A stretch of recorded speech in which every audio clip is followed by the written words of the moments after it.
hadisələr gəlir başıma. Deyirəm, bunu Allah təşkil eləyib. Sağ olsun, çox şükür deyirəm ona. Çünki mən də onu sevirəm ona görə.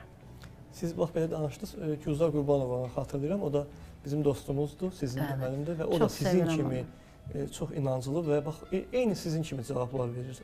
Doğrudan oxşayırıq hə. Çox, yəni çox istəyirəm onu. İnancılı olmaq, Tanrıya, Allaha bağlı olmaq çox vacibdir.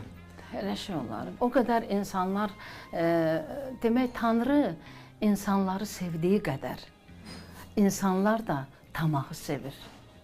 Tamağı sevir. Tamağı o qədər sevir. Bu Xalilə Quliyevadan bir aforizm deyərdim. Xalilə xanım, sizin fikrinizi? Uğurlamışam.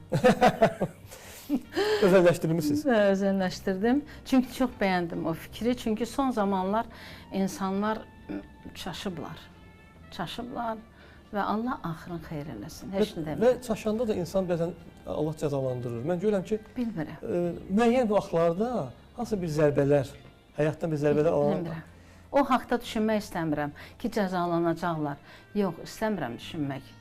Allah o qədər böyüdür ki, o qədər böyüdür ki, o elə xırdalığa getməz. Getməz.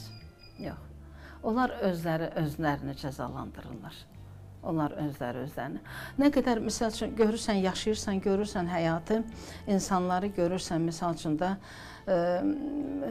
hərəkətlərini, ya bu dünyada bugün nə baş verir? Ondan danışmaq istəmirəm. Bir o qədər də sığınırsan, Tanrıya sığınırsan ki, özünü qorumaq üçün.